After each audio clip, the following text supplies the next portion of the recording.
this is Adam Wolf. Today I wanted to talk to you about some of the movements that I really like to use relative to working with hips. The hip is one of those key regions of the body that the improving motion and stability in that region just helps everywhere. Again, my thought process is most times that the site of the injury is not the cause of the injury, rather the result of something doing what it needs, not doing what it needs to do, which means something above or below it does too much. Typically those areas that I think about needing to make sure are moving as well as they can, your hip is one of those, along with your thoracic spine and your foot. Today we're going to talk about the hips and some of the tools that I like to use and movements that I like to use to give to people to retrain motion. I want to share with you today part of a discipline called functional range conditioning, FRC, which was developed by Dr. Andrea Ospina, who's a chiropractor out of Canada. The idea behind functional range conditioning, or FRC, is that every joint should have independence in the way that it moves. Otherwise, it's going to be interdependent on other joints to move. What that sounds like a lot to me is if you're not going to get it in one spot, you're going to get it in another spot. And so the idea behind functional range conditioning is to systematically isolate out each joint in the body. Again, we're going to say a joint is space between bones. The best definition that I recently heard by Dr. Jaap van der Wal of a joint, we should actually call it a disjoint, because it's the space between that allows a continuum of motion to occur in all three planes of motion. That being said, we're going to systematically lock out all the disjoints to be able to work just one part at a time. So we're going to do, part of functional range conditioning is called controlled articular rotation, or CAR.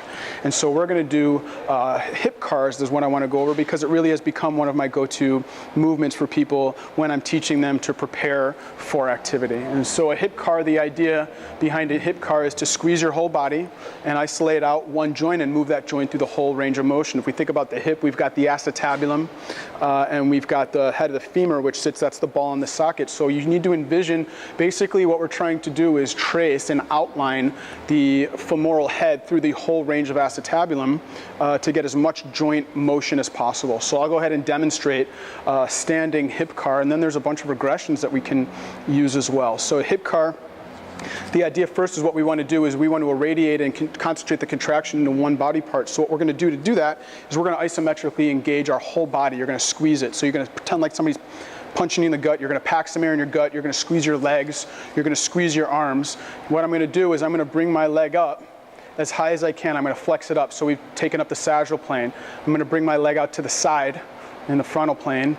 Now I'm going to internally rotate, bring my leg back and down and around, and then I'll reverse that. And so I'm going to bring it back, out to the side, down and around.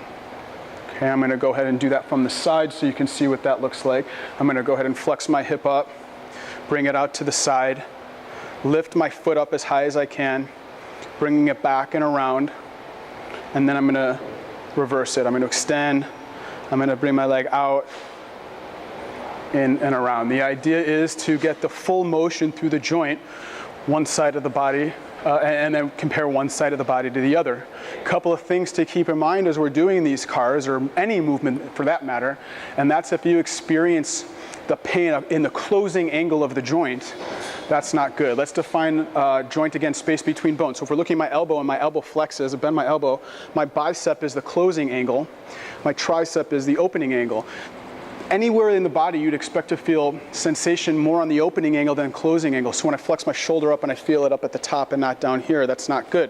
When I externally rotate and I feel it in the back, not the front, not good. When I look up and I don't feel it in the front, but I feel it in the back, all of that is indicative of the joint being limited, capsule limitation, or the joint being limited. And that needs to be addressed first. If you flex up in your hip and you feel it in the front, to keep going on beyond that is just going to piss off the tissue. It's not a stretch, I promise you that. And so you need to respect that closing angle pinch. You saw my right hip. Let me show you my left hip. My right hip's the one that has a pathology in it. I got a little bit of a tear. I have more motion. It's my hypermobile side. This is my left side. You can see I'm just not able to get as much motion here on my right. Here I am before a closing angle pinch. If you could see how far out I can get my foot and I'm not dumping into the rest of my body. On this side, here's the closing angle pinch. This is as far as I can go. This is as far as I can go before compensating. And so I just simply respect the closing angle pinch and stay below it as I progress, the theory is I should be able to get more motion out of that. Now, if you have trouble with this or you do have that closing angle pinch, there are a bunch of ways to work around it in regressions and workarounds, which we'll discuss at another time. But there are breakouts for any place that you'd have that closing angle pinch. I'm doing it in space where it's pretty easy, or it's more difficult, excuse me. I can also grab a dowel rod, or I can hold onto a pole, I can face the pole. I can be out this way, anywhere in between on the angle to provide some stability. I can push into that pole, I can push down into the pole. I can do either leg as I do this, holding on with either hand in any position. So the idea is just to vary it. The hip car is one of my go-tos, as I said. Hopefully this spurs some discussion. I'm going to also show you some of my regressions, which we can do on the ground, as well as either in a prone hands and feet, like a tabletop position, or I like to go fully supine onto the ground. So I'm going to show you that here next.